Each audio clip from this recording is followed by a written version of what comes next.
समय के सर्वश्रेष्ठ उपयोग का 7वां सिद्धांत। पार्किंसन के नियम का लाभ लें। समय के सर्वश्रेष्ठ उपयोग के लिए पार्किंसन के नियम को जानना बहुत आवश्यक है। पार्किंसन का नियम है, काम उतना ही फैल जाता है जितना इसके लिए समय होता है। इसका अर्थ यह है कि हमारे पास जितना काम होता है, हमारा समय भी उसी के अनुरूप फैलता या सिकुड़ता है। यानी अगर हम कम समय में ज़्यादा काम करने की योजना बनाएंगे तो समय फैल जाएगा और वे सारे काम उसी अवधि में पूरे हो जाएंगे। दूसरी ओर अगर हम उतने ही समय में कम काम करने की योजना बनाएंगे तो समय सिकुड़ जाएगा और उतनी ही अवधि में हम कम काम कर पाएंगे। इसीलिए समय के सर्वश्रेष्ठ उपयोग का 7वां सिद्धांत है, पार्किंसन के नियम का लाभ लें। माइकल आल्त्शुलर के अनुसार बुरी खबर यह है कि समय उड़ता है, अच्छी खबर यह है कि आप इसके पायलट हैं। लक्ष्य जितना बड़ा होगा, उपलब्धि भी उतनी ही बड़ी होगी। एक दिवसीय क्रिकेट मैच का उदाहरण समझते हैं। जब दूसरी टीम पहली टीम द्वारा निर्धारित लक्ष्य का पीछा करती है तो इस बात से फ़र्क नहीं पड़ता कि उसके सामने 50 ओवर में जीत के लिए 225 रनों का लक्ष्य है या 275 रनों का।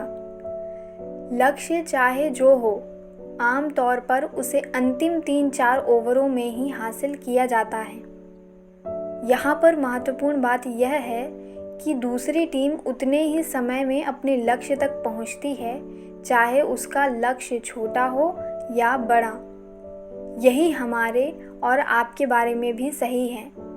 जो व्यक्ति बड़े लक्ष्य बनाता है वह अपने सीमित समय का सर्वश्रेष्ठ उपयोग करने में सफल हो जाता है, जबकि छोटे लक्ष्य बनाने वाला अपने समय का सीमित उपयोग ही कर पाता है।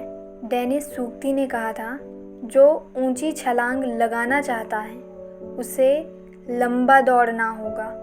इसका एक और उदाहरण देखते हैं।